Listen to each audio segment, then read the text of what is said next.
What would you do if the person you loved most looked you in the eye and said, "You do nothing all day"? Would you cry? Would you scream? Or would you do what I did, smile, say nothing, and quietly stop doing everything? My name doesn't matter. What matters is what happened in my kitchen on a Tuesday morning, with the smell of burnt toast still hanging in the air, and how 1 week changed my marriage forever. Let me take you back to the beginning. I used to wake up before the sun, not because I wanted to, because I had to. My alarm was never a clock. It was my son's cry from the next room, or the sound of my daughter's small feet running across the cold floor because she couldn't find her socks. By the time my husband, Daniel, opened his eyes and stretched in our warm bed, I had already changed 1 diaper, packed 2 lunches, and burned my tongue on coffee I never got to finish. I want you to really picture it. The smell of oatmeal sticking to the bottom of a pot because I had to run and stop our 2-year-old from pulling books off the shelf. The sound of the washing machine buzzing, the dryer buzzing, the dishwasher buzzing, 3 machines singing at the same time like a tired orchestra. The feeling of my knees aching from bending down to tie shoes 50 times a day. The taste of cold coffee, reheated 3 times, because there was never a right moment to drink it hot. This was my life, every single day, and I loved my children more than my own breath. But love does not mean it isn't hard. Love does not mean it isn't tiring. Love does not mean you stop being a person with feelings just because you became a mother. Daniel worked in an office downtown. He left at 8 and came home at 6. And every single evening, without fail, he would walk through the door, drop his bag on the couch, and say the same tired question. "So, what did you do today?" At first, I would answer. I would tell him about the tantrum at the grocery store, or how our son learned 3 new words, or how I finally got the stain out of the carpet. But over time, I noticed something. He wasn't really listening. He would nod, look at his phone, and say things like, "Must be nice, staying home all day." Nice. I want you to sit with that word for a second. Nice. As if watching 2 small humans every single hour, feeding them, cleaning them, teaching them, worrying about them was a vacation. As if my body wasn't exhausted by 8 in the evening. As if my mind wasn't constantly running lists, diapers, snacks, doctor's appointments, laundry, dinner, bath time, bedtime stories. The final moment came on a gray Tuesday. I remember it so clearly because it was raining, and the windows were fogged up, and I could hear the drops tapping the glass like tiny fingers knocking, asking to come in. I had just cleaned spaghetti sauce off the wall, don't ask me how it got there, when Daniel walked in, looked around at the toys on the floor, the dishes in the sink, and said the words that changed everything. "Honestly, I don't know what you do all day. The house is a mess. Maybe you need to actually try harder." I stood there frozen. My hands still had orange sauce on them. My hair was in a messy bun I hadn't touched in 3 days. My back hurt from carrying our 2-year-old on my hip for most of the morning. And this man I married, this man I chose, looked at me and told me I wasn't trying hard enough. Then came the second blow. 2 days later, he told me he was going to manage the grocery budget from now on, because he felt like money was disappearing, and he wanted to understand where it was going. As if I was some careless teenager spending his money on nonsense, instead of a grown woman who fed a family of 4, stretched every dollar, and hadn't bought herself new shoes in over a year. That night after he fell asleep, I lay awake staring at the ceiling. My chest felt tight, like there was a stone sitting right on top of my heart. I wasn't angry. Not yet.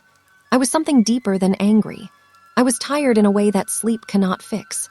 It was the kind of tired that lives in your bones, in the space behind your eyes, in the quiet part of your heart where you keep your dreams that nobody asks about anymore.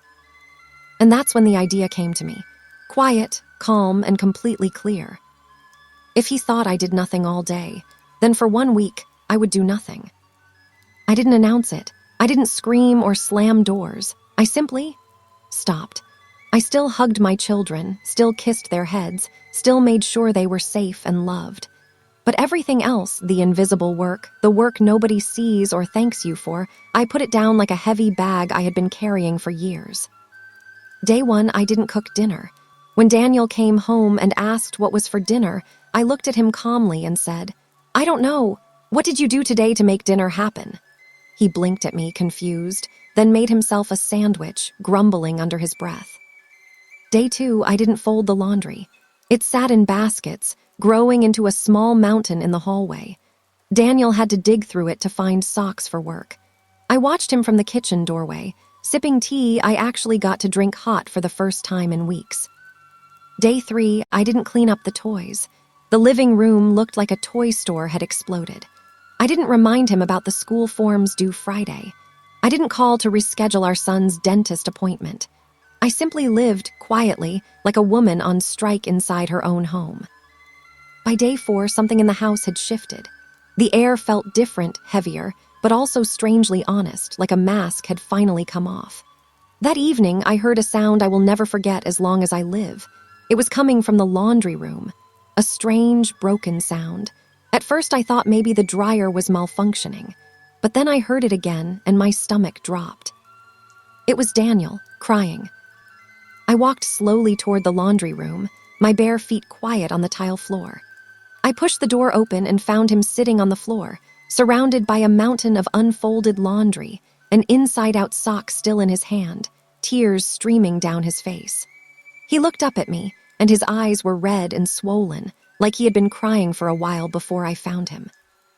"I don't know how you do this," he whispered. His voice cracked in the middle like a boy's, not a grown man's.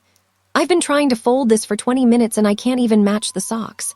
I forgot to pick up our daughter from her friend's house today because I lost track of time doing this. I called the school about the wrong form. I burned the rice. Twice." He wiped his face with the back of his hand, smearing a bit of laundry lint across his cheek, and for a second, despite everything, I almost laughed. But I didn't.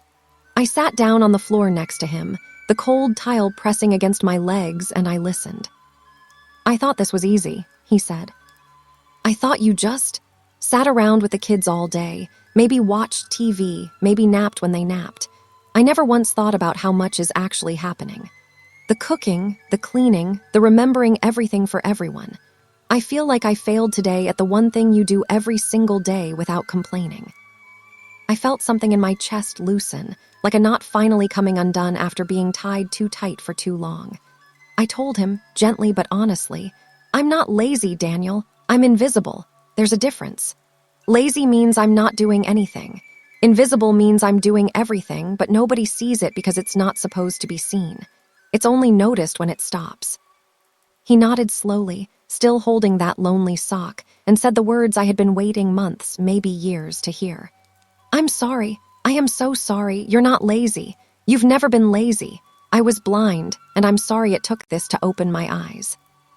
That night we talked for hours. Not arguing, really talking, the kind of talking we hadn't done since before the kids were born. He told me about the pressure he felt at work, how he thought coming home to a peaceful, easy house was his reward for a hard day. I told him how touch-starved I felt, not romantically, but just from being needed every second by tiny hands, with no one ever asking if I was okay. We cried together. We laughed a little too, especially when he admitted he thought the washing machine and dryer were basically the same thing. From that day on, things changed. Not perfectly, no family is perfect, but honestly. Daniel started doing bath time 3 nights a week. He learned how to make a simple pasta dinner, and he was proud every single time, even when it turned out a little too salty. He gave me back control of the grocery budget, but more than that, he started asking me real questions and actually listening to the answers. Sometimes he would just say, out of nowhere, "Thank you for everything you do that I don't see." And every time he said it, that stone on my chest got a little lighter. Now here is the deeper lesson in all of this, the one I think every single person watching needs to hear, whether you are a mom, a dad, a husband, a wife, a son, or a daughter. Work that is invisible is still work. A clean home didn't clean itself. A fed family didn't feed itself. A calm household, where everyone has clean clothes and full stomachs and remembered appointments, took someone's time, someone's energy, someone's love.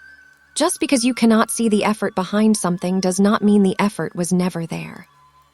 And here is something important for every parent, every partner, every person living inside a shared home. Never assume someone else's day was easy just because it doesn't look like yours. A day filled with meetings might look harder on paper. But a day filled with tiny human beings who need you every single minute, who cannot yet take care of themselves, is its own kind of hard, quiet, repetitive, and often thankless.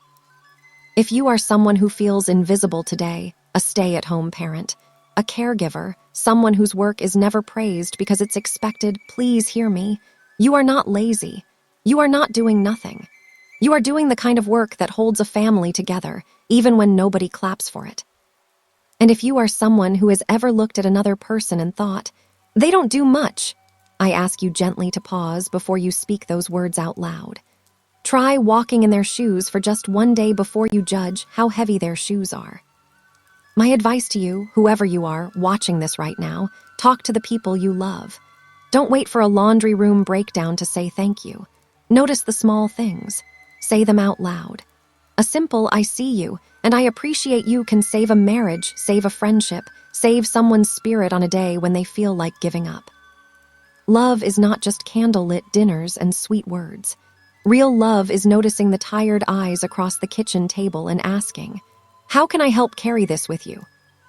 If this story touched your heart, moved you, or reminded you of your own life, please remember to like this video, subscribe to our channel, and turn on notifications so you never miss a new story. We share real, heartfelt stories every single week about love, family, and the everyday struggles that make us human. Comment below and tell us, have you ever felt invisible in your own home? Your story might be exactly what someone else needs to hear today. Until next time, take care of yourself and take care of the people who quietly hold your world together.